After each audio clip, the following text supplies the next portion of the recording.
something with the Woody Allen theme and celebration in mind. And so I wrote something this morning. It's very rough. But I did find a quote, which has nothing to do with my poem, that I just love by Woody Guthrie.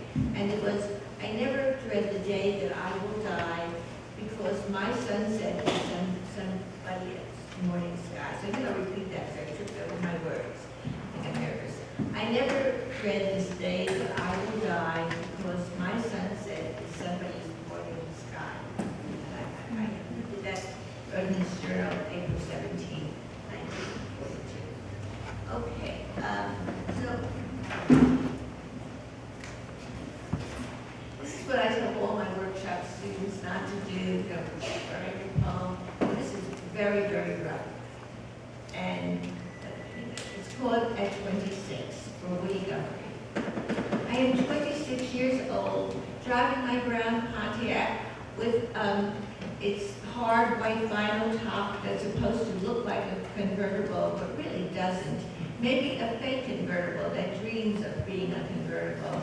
I am the only mother I know in my suburban leafy neighborhood who won't buy or have her husband buy her a station wagon with wood panel side trim. Something in me rebels against this last vestige of belonging to the satisfied suburbia circle. In the back seat of my car are my two sweet sons, one strapped in his car seat, pacifier in his mouth, the other seat belted in, reading a Mac Christopher Sports chapter book. I am driving to my older son's shoe-tying tutor. Unless Barry can tie his shoes and skip, his kindergarten teacher is not allowed to let him graduate from kindergarten to first grade. My son doesn't skip so well, for the shoe-tying is the real challenge. I remember when I was in first grade, my best friend Donna had to tie my shoes when we went to the Y swimming. Most of the time, I wore patent leather Mary Janes and only needed buckling. Like my older son, I read really early, but never sports books. At the end of the school year, my son still can't tie his shoes. But his teacher tells me, even though Barry can't tie his shoes, I'm not going to go by the rules for once. Instead, I'll pass him. She smiles at me and says, he reads on the 3rd grade level, and though she doesn't add more, I know that this kind of small action, this kind of rebellion where she risks her own job to do what she feels right is her choice of individual freedom over following rules and tradition, not so different from our founding fathers, not so different from what Woody Guthrie sings to me as I drive through the manicured lawns of my small town.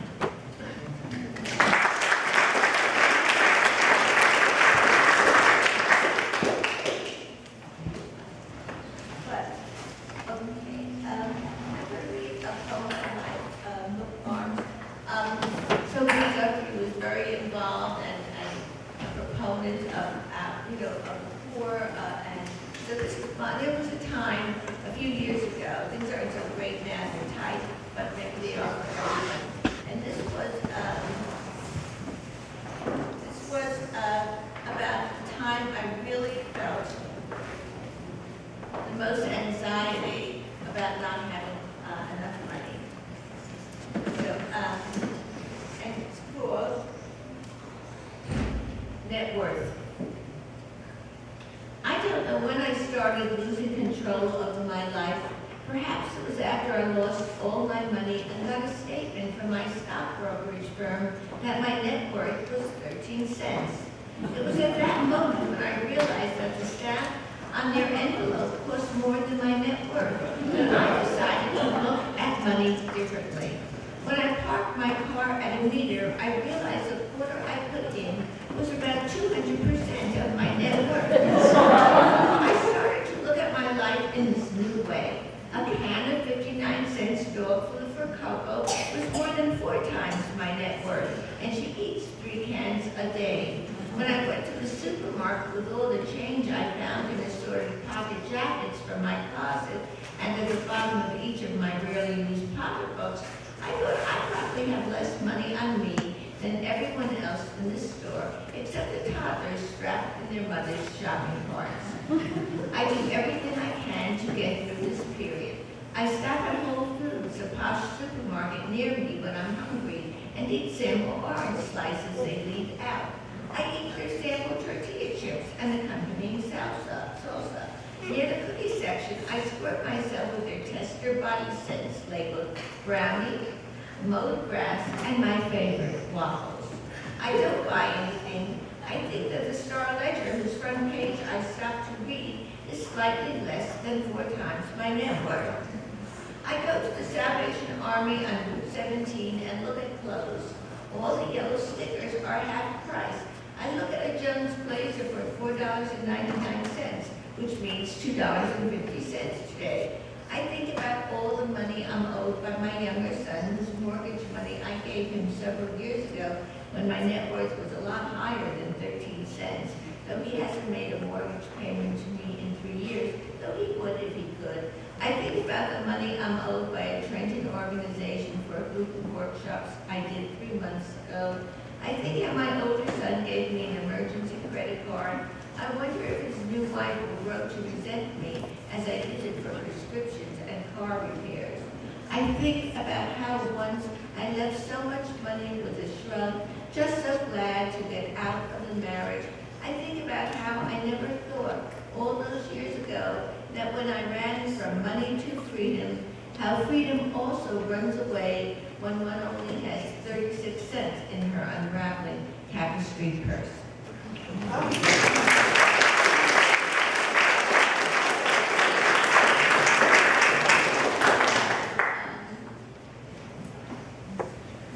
I think I'm going to finish with this poem because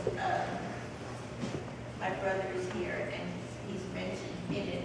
And I don't know if this really, I have to stretch it, and we can make any argument and put other things out, I guess, but this is really a little bit about discrimination. 100 years ago when I wanted to go to college, I wanted to go to Princeton, and it was impossible. Probably I wasn't smart enough, but mainly I wasn't a guy, so I wanted to go to Princeton. I wanted to go to Princeton, but I wasn't smart enough.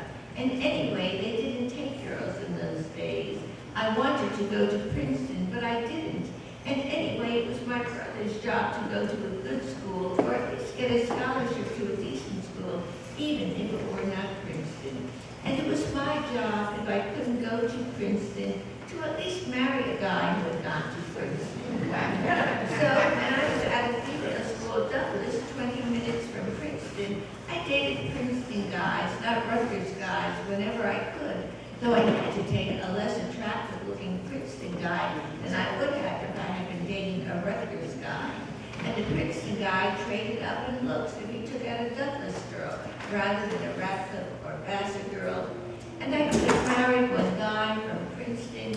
His name was Freddie, and he was serious and thin, and wrote me stacks of letters on stationery with a Princeton logo. And when his Princeton envelopes arrived, I realized I liked the letters and stationery more than I liked him. And another guy I dated from Princeton, nicknamed Gish, was the president of his eating house, the only Jewish eating house. He would travel on the train sometimes to see me at Douglas, and one weekend I stayed over at that eating club while he, as president, sat downstairs all night, making sure no guys got upstairs, and I liked him. But I liked him apparently more than that blonde Princeton guy liked me. And so my brother did what he was supposed to do, earned his full scholarship to Rutgers, became a Henry Rutgers Scholar, along with his classmate, Robert Pinsky, who was good in English, according to my brother. And my brother went on to Yale Law School with a scholarship like he was supposed to do. And I married the son of one of the wealthiest Jewish men in Passaic County, something I was supposed to do. Though to my disappointment, my husband had not gone to Princeton or Harvard or even Yale, but to NYU Business School. But he was smart and nice looking, and it was what I was supposed to do. And after all, I had gone to Douglas, and after we were married, had to transfer to where we lived in Rutherford to FDU. And we all know no Princeton guy would have ever gone out with a girl from FDU. Though William Carlos Williams lived in that little town in Rutherford, though I could finally concentrate on my courses now that I was married. After all, my job of getting married was now accomplished, and my senses bloomed, and my